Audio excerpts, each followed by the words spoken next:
આજ રોજ ભારતીય જનતા પાર્ટીમાં રાજપીપળા ખાતે વિકસિત ભારત સંકલ્પ સંમેલનનું આયોજન હતું, જેમાં મંત્રી શ્રી ઈશ્વરભાઈ પટેલ, એસટી પ્રદેશ મોરચાના પ્રમુખ શ્રી એવા ગણપતભાઈ વસાવા, ભરૂચના સાંસદ મનસુખ વસાવા તેમજ દર્શનાબેન દેશમુખ અને તમામ પદાધિકારીઓ આ કાર્યક્રમમાં હાજર હતા। ત્યારે આ ભારતીય જનતા પાર્ટી આ એક ધારાસભ્યશ્રી જેઓ દર્શનાબેન દેશમુખ છે નાંદોદના, આજે તેમનું પણ જ્યારે સન્માન કરવાનું હોય, એક મહિલા તરીકે એમનું સન્માન ના થઈ શકતું હોય, એમની સ્પીચ, એમનું સ્વાગત ના થઈ શકતું હોય અને લોકલ ધારાસભ્ય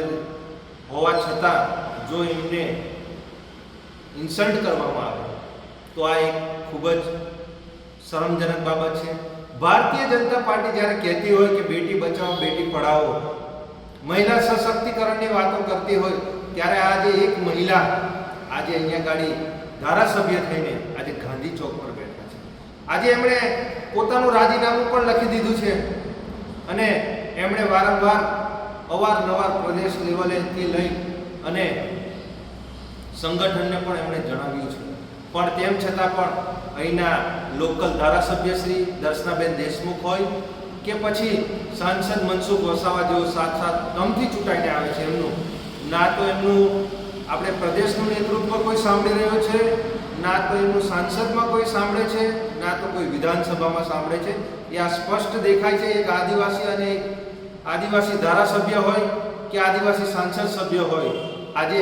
એમણે અહીંયા ગાડી 70 થી 80% આદિવાસી વિસ્તાર હોવા છતાં આજે એમને જિલ્લા પ્રમુખથી લઈ અને મહામંત્રીઓ એમને આજે ઈશારા કરે છે। એમની હાજરીમાં જ, એમના કાર્યકર્તાઓની હાજરીમાં એમની જોડે ટીકા ટિપ્પણી કરે છે, તો આ ભારતીય જનતા પાર્ટીમાં તમને સ્પષ્ટ દેખાય છે જે કહી રહ્યા છે અમે શિસ્તબદ્ધ પાર્ટી છે, આજે એ પાર્ટીમાં આજે 3-4 ગ્રુપો બની અને આજે એટલા બધા ડખા છે। અને આ ભારતીય જનતા પાર્ટી જે નર્મદા જિલ્લાની છે, એમના નેતાઓ અવારનવાર કહેતા હતા કે અહીંયા ગાડી તો પીળા પટ્ટાવાળા ચાલે જ નહીં। આજે આ જ ભારતીય જનતા પાર્ટીને આજે કેસરી પટ્ટાને આજે જિલ્લામાંથી આજે જાકારો આપ્યો છે, તાલુકામાંથી જાકારો આપ્યો છે। આજે એમણે આ ગાંધી ચોક આજે પોતાના અંદર જે ડખાઓ છે એના કારણે આજે એક ધારાસભ્ય ત્યાં ગાડી બેસવું પડે છે, આજે સાંસદ સભ્ય બેસવું પડે છે, આજે એમના મંત્રી જે પ્રભારી શ્રી છે આજે તે ઉપસ્થિત હતા, આજે એસટી મોરચાના પ્રમુખ ઉપસ્થિત હતા, પણ તેમ છતાં પણ આજે એક ધારાસભ્યની જો ગરિમા ના સચવાતી હોય તો આ આદિવાસી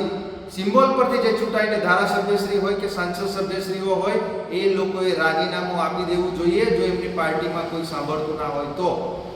નિરંજનભાઈ વસાવા, આમ આદમી પાર્ટી, નર્મદા જિલ્લા પ્રમુખ।